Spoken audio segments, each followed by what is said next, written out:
All right, welcome to an SEC baseball preview of the Oklahoma Sooners, brought to you by Southern Sports Gumbo. We'll be dropping all of these before the season starts on Friday, so we'll jump right into the Oklahoma Sooners. What do you have for us, Kevin? So when I look at the Oklahoma, their baseball team, when you look across their starting lineup, their everyday lineup, it's a lot of good, solid hitters, 300 type hitters. Not a lot of power on this team, but they will run the bases and they'll produce runs. And traditionally, that's what kind of Skip Johnson as the coach has kind of always done. And when I look at him as a coach, to me, he always gets teams to overachieve. But he plays station to station as far as he will run. So really, station to station is not the right way to put it because he will advance runners. He doesn't just wait to hit the long ball. They're when you look at their lineup, their best player, in my opinion, is their shortstop Jackson Willits. He's a 300 hitter and very proven. Camden Johnson is a third baseman that transferred from Wichita State, hit 325 there for them last year. Nolan Stevens comes over from Mississippi State. He was an outfielder DH, and so same role probably for Oklahoma. He hit 320. Caden Brumball was another transfer outfielder DH type guy. You have Drew Dickerson who hit 309 that can play in that outfield also. And then to me, an interesting player that got off to a really good start last year, and then the last 3 or 4 weeks just really faded. And that's Jason Walker, center fielder. He was a 280 to 300 hitter and fell back to in the 260s. Now he still had an on base percentages of about 400, and again, I think he stole 16, 18 bases last year. Had a lot of doubles, hit 9 home runs. And he really good defensively in center field. If he gets up closer to that 300 range for the season, because he does hit for a decent amount of power, I really like their everyday lineup. A couple other players I haven't mentioned starters for him. Kyle Branch, sophomore, Kobe Branch's brother. He hit 288 last year as a freshman, so I think you could see him take that next step and hit 300 or above this year for him.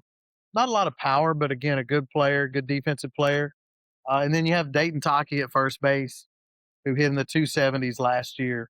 So I look at their lineup. It's a solid lineup that can produce runs.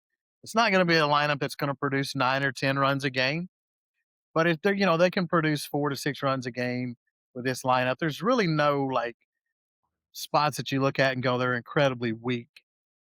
There's not that. It's solid players at every position in their lineup. Now, when you get into their pitching staff, that to me is one where I would almost scratch my head. And you look at them compared to last year, they lost the Weatherspoon brothers last year. One was a first round draft pick. So that's a big couple of losses in your top three pitchers to have to replace. Um, Skip Johnson, if you look at him historically, the one thing he does is he's a really good coach to bring pitchers along. So and I say that he's going to have to do that with this pitching staff. They have some arms, but very little as far as like high proven upside. When I look at the arms, and I'll just throw four out here that I think could be potential starters for him. LJ Mercurius comes over from Vegas. He had a 3.57 ERA last year and a little over a strike per inning pitched. So I think he's probably their most experienced arm to put into that 1, 2, or 3 spot. You also have Mason Bixby and Cam Johnson.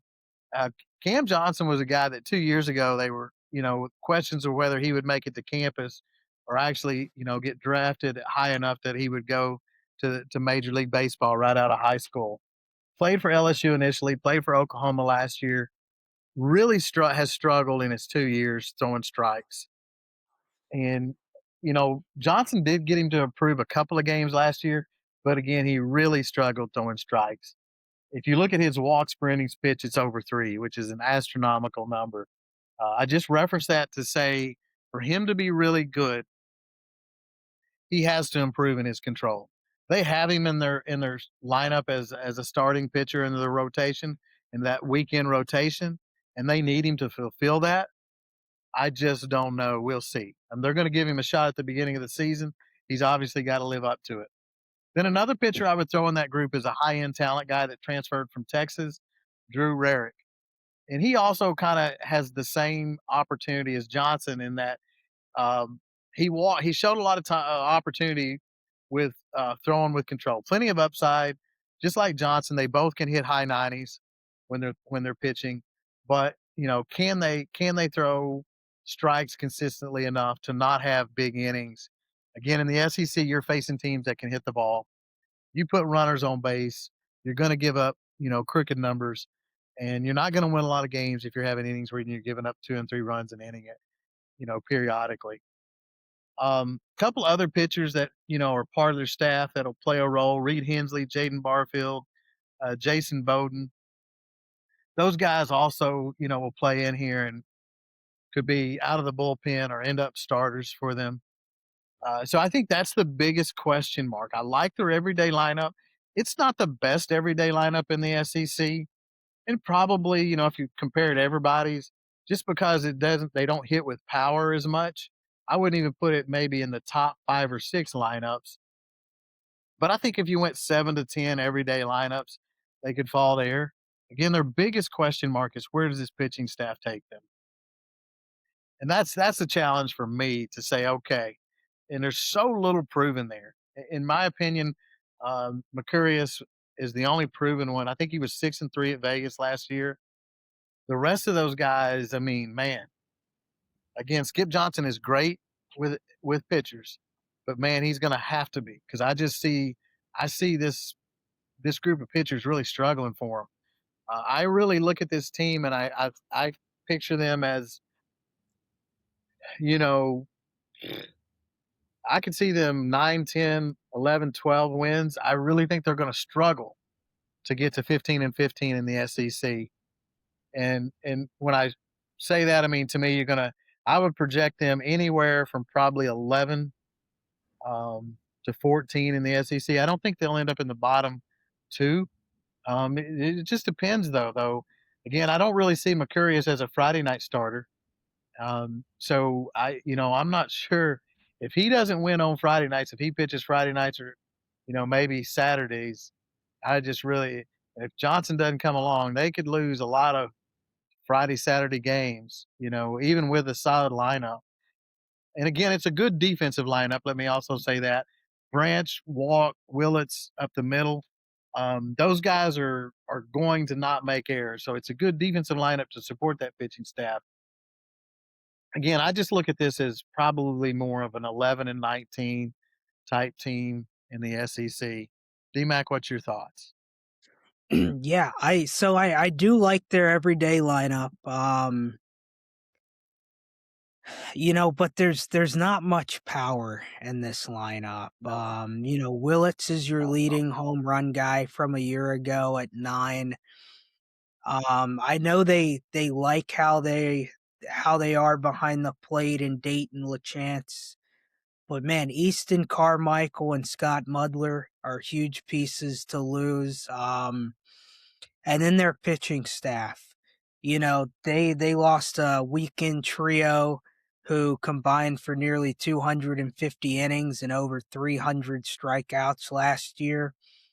So I know they're anywhere from unranked to as high as number 19, depending on the polls. I think that is extremely too lofty for them. I've got this as one of the bottom 3 teams in the SEC. As much as I like Skip and think he does a good job, I don't know if you can coach this pitching staff to a Friday night team. And then they do have a pretty tough schedule too. On the road they go to LSU, Texas, Vanderbilt, Auburn, and Arkansas. Um, if the wheels fall off, yeah, I don't think they get swept 5 times, but those are 5 really tough that might be the 5 toughest teams to go on the road to, aside from Mississippi State that I'll throw in, which they miss Mississippi State and Georgia this year, also miss Kentucky, Ole Miss, and South Carolina. And then at home, they've got Texas A&M, Alabama, Missouri, Florida, and Tennessee. Um, with a lot of the pitchers they have on staff struggling with control, I've got to circle that Missouri series. Missouri lost a lot of games last year, 3-27 in the SEC, but they were in a lot of games. And if they can find a way to get on base with bad pitching, they can really make things interesting. So I don't think this is a team that makes postseason as far as a regional goes. I think they've got some things, to build for the future. But after what they lost on the mound and behind the plate and, few position players, yeah, I just don't see a lot from this team. I do think Drew Dickerson, though, the sophomore outfielder, could be poised for a huge breakout season this year. He only had 81 at bats last year and hit 5 home runs, which is a pretty good number. That would put him on, roughly a 15 to 16 home run pace on a full season. Not that that's necessarily going to happen, but if he can get to 10 or 12 home runs this year, that'll add some power to a team that definitely needs to add some power. Yeah, on the pitching staff, I'm with you. I think LJ Mercurius is their best pitcher. Um, from a proven level, at some point with Cam Johnson, it's either got to click or it just doesn't click at all. Going into year 3 and still struggling with the command as much as he has. I don't have huge expectations for him this year. So I have them as like a 9-21 to like 11-19 type of team in the SEC. Just because the lineup's going to be good, but the pitching staff, they probably pose the biggest pitching staff question mark to me in the SEC right now. No question. Absolute no question. Weakest staff on paper. Maybe the best pitching coach, but weakest staff on paper. Yeah. And I just, man, with the pieces, as well of a job as Skip did last year with the pitching staff. The talent level was night and day too last year. So Yep. this team, if things go really right and, Cam Johnson and Max Bigsby emerge as guys. Now this team, now you're talking a regional team.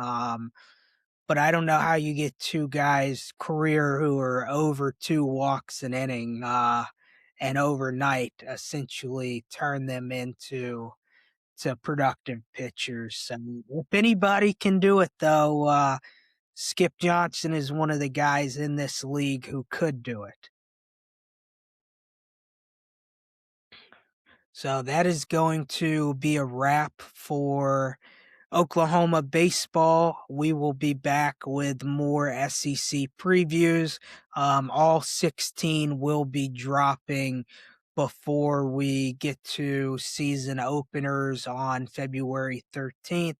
So keep an eye out for everything dropping, and we will see you soon. Remember to like, follow, and subscribe.